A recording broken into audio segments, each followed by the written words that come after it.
Before silver bullets, before the full moon's curse became a Hollywood staple, one of the great werewolf legends was born. Not from a bite, but from the fury of a god. This is the story of a king whose arrogance was so immense, he dared to test Zeus himself, and in doing so, carved a foundational, bloody chapter in the story of the lycanthrope.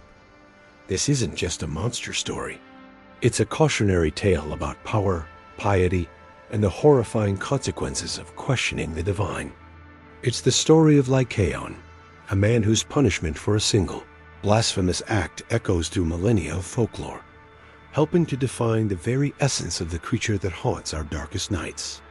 We will journey back to a time when gods walked the earth, when kings built civilizations, and when one man's pride set in motion a curse that would never be broken. Part 1. The King of Arcadia. In the heart of the Peloponnese, in a wild mountainous land of misty peaks and shadowed forests, lay the kingdom of Arcadia. This was a realm steeped in an ancient, raw power, a place where the god Pan was said to roam the thickets and the very air felt primal. And over this rugged domain ruled King Lycaon. Now, according to legend, Lycaon wasn't born a monster. He was a builder, a civilizer. Ancient traditions offer different family trees, but a common one calls him the son of Pelasgus, the first man to rule the Arcadians. Lycaon is credited with founding the city of Lycosura, which the ancient writer Pausanias claimed was the oldest city in Greece, and with establishing the Lycaean Games. Athletic contests, some believed, were even older than those in Athens. More than that, Lycaon was presented as a man of piety. He was said to be the first to establish a formal cult to Zeus, giving the god the surname Lykaios, or Wolf Zeus, and he built a great altar to him atop Mount Lykaion. While his contemporary, King Cecrops of Athens, was known for a tradition of gentler offerings like honey cakes, Lycaon established rites that were far more primal, a reflection of the untamed land he ruled. He was a culture hero, a leader who brought order and religion to his people. His 50 sons are said to have founded the towns that dotted the Arcadian landscape, spreading their father's legacy. But power, as it so often does, began to curdle in Lycaon's heart. The reverence he showed the gods started competing with the reverence he demanded for himself. His court became a den of insolence. His sons, a pack of arrogant and nefarious princes, mirrored their father's growing hubris. The whispers that traveled from Arcadia were no longer of a pious king, but of a cruel and tyrannical one. A dangerous idea began to form in the king's mind, a suspicion that the gods he worshipped weren't quite as all-seeing or all-powerful as the priests claimed. This seed of doubt, watered by arrogance, would soon blossom into an act of blasphemy so profound it would demand the attention of Olympus itself. Part 2. The Divine Visitor. On the golden thrones of Mount Olympus, the affairs of mortals were a constant source of drama. But the rumors trickling out of Arcadia were particularly vile. Tales of an unholy age, as the poet Ovid would later write, reached the ears of Zeus, king of the gods. These weren't just stories of a king's pride, but of profound impiety, and a royal court that had descended into cruelty, mocking the very foundations of divine and mortal order. Hoping these reports were just malicious lies, Zeus decided to see for himself. He cloaked his divine form, shedding the crackling aura of lightning, and descended to the mortal world disguised as a weary traveler seeking shelter. He journeyed through the Arcadian countryside, and what he saw confirmed his worst fears. Finally, he arrived at the gates of Lycaon's palace. To the common people, the arrival of this stranger was significant. He gave them signs that he was a god, and the populace, still possessing some piety, began to pray. They saw a power in his eyes that no mere mortal could possess. But when King Lycaon was told of the visitor and the people's reaction, he scoffed. "A fair experiment will prove the truth," he declared, "if this be God or man." Here was the ultimate test, born of ultimate arrogance. Lycaon saw not a god to be honored, but a fraud to be exposed. He wouldn't be fooled like his subjects. He would subject this visitor to a trial of his own devising, a test so depraved that no true god could possibly fail to recognize it. The king's mind, already darkened by pride, now turned to an act of unspeakable horror. He wouldn't just question the god's divinity. He would insult it in the most profound way imaginable. Part 3.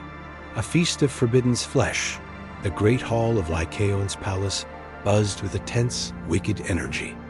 The king's 50 sons, a chorus of jackals in princely cloaks, laughed and stoked the fires, their faces lit with cruel anticipation. They were eager participants in their father's grand, sacrilegious experiment. The air grew thick with the smell of roasting meat and a heavier perfume, a scent of absolute arrogance. Lycaon's plan was as simple as it was monstrous. He would serve the stranger a meal to test his omniscience. What is the one law, both divine and moral, that stands as the ultimate taboo? The prohibition against consuming one's own kind. To test the visitor, Lycaon decided to serve him human flesh. The myths disagree on who the victim was, which only adds to the horror. Some say it was a Molossian hostage, a prisoner of war. The most chilling accounts claim Lycaon committed an even more heinous crime by sacrificing his own son, Nyctimus, or his grandson, Arcus. Ovid's famous version, however, doesn't name the victim, stating only that Lycaon slaughtered a hostage. The still quivering limbs were partly boiled and partly roasted, a grotesque mockery of a royal feast. The platters were brought forth. The disguised Zeus was seated at the king's table, watching with eyes that saw far more than Lycaon could ever comprehend. The king, with a sneer on his lips, presented the dish. This was the moment of truth. Would the stranger prove to be just a man, blissfully unaware of the horror hidden in his food? Some versions add another layer to the blasphemy. Lycaon also planned to murder the visitor in his sleep later that night. The trap was set, the bait was laid, and the guest, the king of all gods, looked down at the plate before him. Part 4. The Wrath of Olympus. For a moment, a heavy silence crushed the breath from the room. Zeus, the weary traveler, looked at the steaming platter. He knew. Instantly, the facade of the humble peasant evaporated, consumed by an incandescent rage that was absolute. With a roar that wasn't thunder, but the sound of thunder's birth, Zeus unleashed his fury. The great feasting table was overturned. An avenging bolt of lightning ripped through the palace roof, illuminating the hall in a blinding electric white. In that terrible light, the stranger's face was no longer a face at all, but a mask of pure, divine judgment. The god had been revealed. The punishment was swift. Lightning rained down upon the house of Lycaon. His 50 impious sons, who had laughed at their father's cruel jest, were struck down where they stood. The palace itself was consumed by divine fire, collapsing into a monument of ash and ruin. But for Lycaon, death would have been a mercy. Zeus reserved a punishment that would perfectly mirror his crime. "You act like a beast," the god's voice boomed. "So a beast you shall become." Terror-struck, Lycaon fled the collapsing hall. As he ran into the silent plains, the change began. Ancient sources like Ovid describe it not with the graphic, bone-snapping horror we see in movies, but with a chilling focus on his nature. His desperate cries caught in his throat, shearing into a guttural howl. His fine robes tore as coarse, gray fur erupted across his skin. His jaw extended into a lupine snout, his teeth grew into daggers, and his lust for slaughter was turned loose upon the flocks in the fields. He was still Lycaon, his eyes burned with the same savage ferocity, but his body now answered only to the overwhelming command of his soul as hunger. Part 5. The First Howl. The newly formed beast, once the king of Arcadia, stumbled out into the night, his mind a storm of terror and confusion. The world he had ruled was now alien to him. The scent of the damp earth, the rustle of leaves, the distant bleating of sheep all were magnified, overwhelming his senses. His human consciousness, with all its pride and memory, was now a prisoner behind the eyes of a wolf. The curse was absolute. The same ferocity that had marked his reign now defined his existence as a predator. His humanity was a ghost haunting the machinery of a beast. Here, the story splinters into different versions. In Ovid's influential telling, Zeus, disgusted by the wickedness embodied by Lycaon, unleashes a great flood to cleanse the earth, sparing only the pious Deucalion and Pyrrha to begin a new race of mortals. In this version, Lycaon's sign is the catalyst for a global cataclysm. Other versions focus more tightly on Arcadia. While most accounts say the 50 sons were destroyed, some tales offer a sliver of variance. One claims that Nyctimus, the sacrificed son, was resurrected and became king. Another suggests the youngest son was spared when Gaia, the earth herself, shielded him from Zeus's wrath. These variations only enrich the myth, like different endings to the same nightmare. But in every telling, the central punishment belongs to the father. Lycaon, the builder of cities, was condemned to roam the wilderness. He hunts in the ruins of his own name. Shepherds learn to whisper his story and fasten their doors not just against the wild, but against the ghost of a king. The howl that ripped from Lycaon's throat was the first of its kind, a sound of primal agony and insatiable hunger that would echo down the ages. Part 6. The Legacy of the Wolfman. Lycaon's punishment became the mythic origin point for one of humanity's most enduring monsters. He is a foundational figure for lycanthropy, and the word itself is his legacy, from the Greek lykos, wolf, and anthropos, man. His myth established key themes. First, it forged a link between moral transgression and monstrous transformation. Lycaon wasn't bitten. He was remade into a beast because he had behaved like one. His physical form was warped to match his soul. This idea that the monster within can become the monster without is the psychological core of so many werewolf stories. His crime of cannibalism became a recurring idea at consuming forbiddens. Flesh could be a catalyst for losing one's humanity. While Ovid's account of the metamorphosis was hugely influential, the modern trope of an excruciating, bone-snapping transformation is more of a cinematic invention.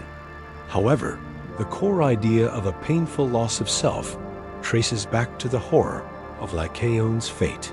But to say every werewolf is a descendant of Lycaon would be too simple.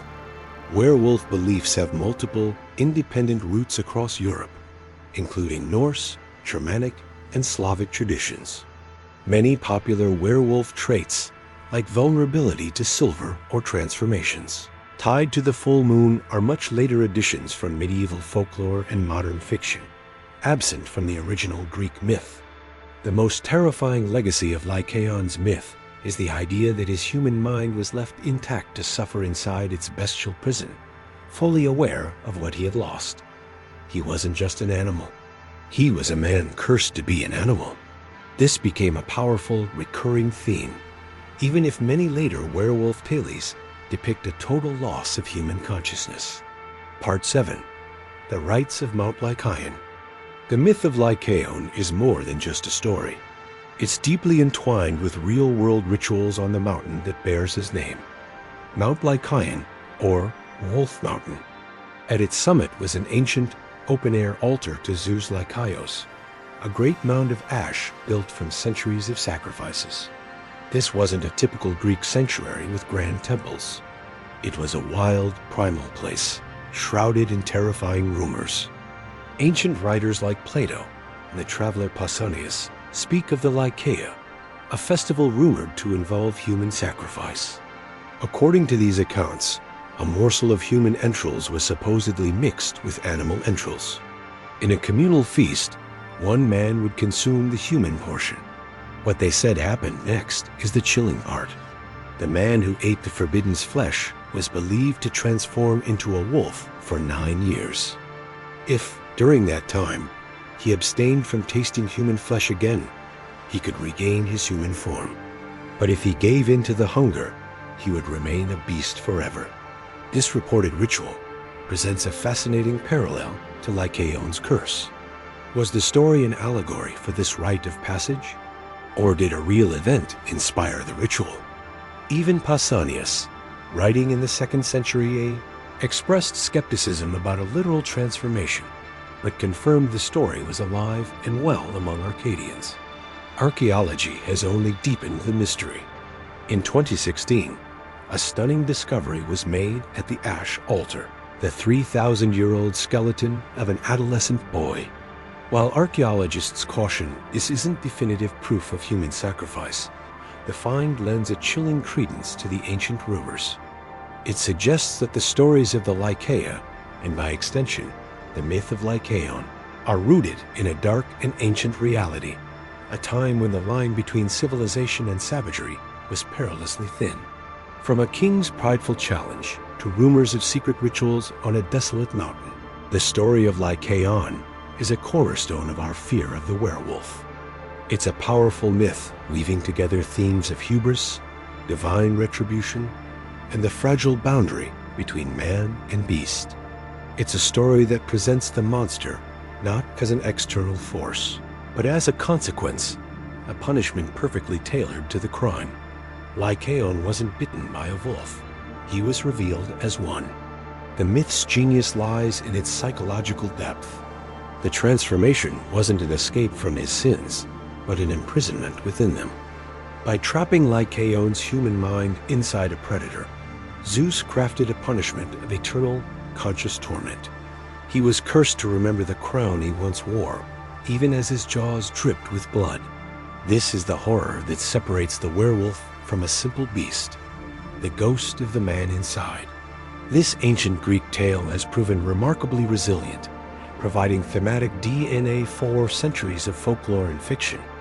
The idea of a transformation born from a moral failing, the taboo of cannibalism, and the agonizing loss of self-awe trace their lineage back to that fateful banquet in Arcadia.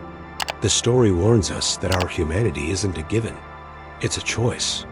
And when we choose to act like monsters, we risk becoming them permanently. So the next time you hear a lone wolf howl, remember the arrogant king of Arcadia. What are your thoughts on this origin story?